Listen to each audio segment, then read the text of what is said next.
Assalamualaikum warahmatullahi wabarakatuh.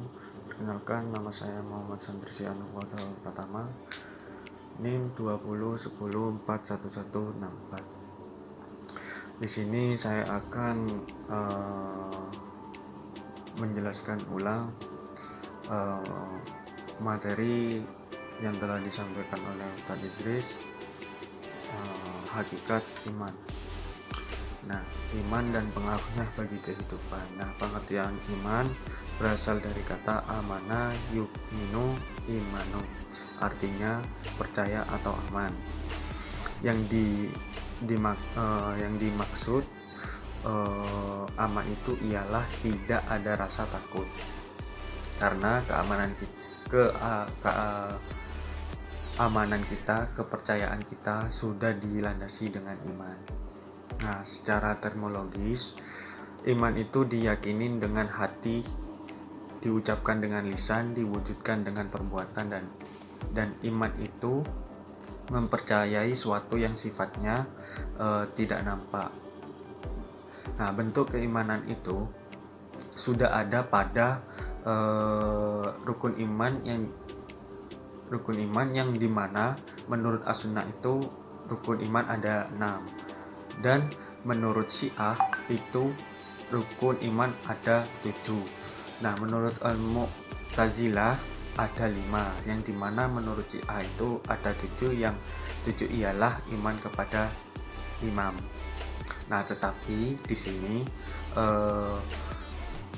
saya akan membahas tentang rukun iman yang pada as-sunnah, yakni pertama iman kepada Allah, yang kedua iman kepada malaikat, yang ketiga iman kepada kitab-kitab Allah, yang keempat iman kepada nabi dan rasulnya, yang kelima iman kepada hari akhir, dan yang terakhir 6 iman kepada qada dan qadar. Iman kepada Allah, yang dimana orang yang dikatakan iman itu ialah pertama mengimani adanya Allah Subhanahu wa Ta'ala. Tidak ada yang menciptakan, menguasai, serta mengatur alam semesta kecuali Allah Subhanahu wa Ta'ala.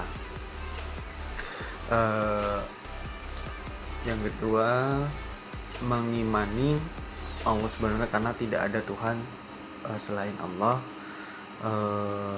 Mengimani nama-nama dan sifat Allah Subhanahu wa Ta'ala, yaitu Asmaul Husna. Yang kedua, iman kepada malaikat. Nah, yang dimana kita manusia mengimani adanya amalan dan tugas Allah yang diberikan kepada malaikat. Nah, iman kepada kitab-kitab Allah.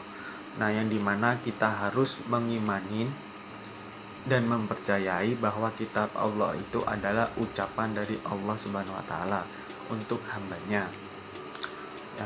Yang keempat, iman kepada nabi. Kita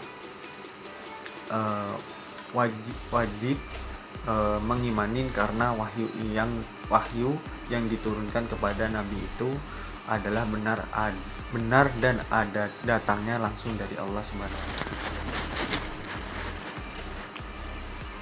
Nah, selanjutnya pembahasan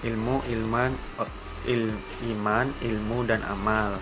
Nah, sebuah trilogi yang tidak bisa dipisahkan atau sebuah berkaitan hukumnya, yang jika diibaratkan sebuah pohon yang dimana iman itu akarnya, nah ilmu itu batangnya dan daunnya, dan amal itu buahnya.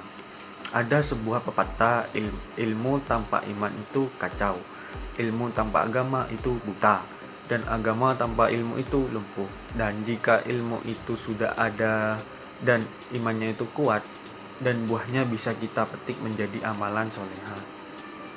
Dan jika iman itu kita jelek, adalah akar dari segalanya. Semakin tinggi pohon semakin kuat akarnya,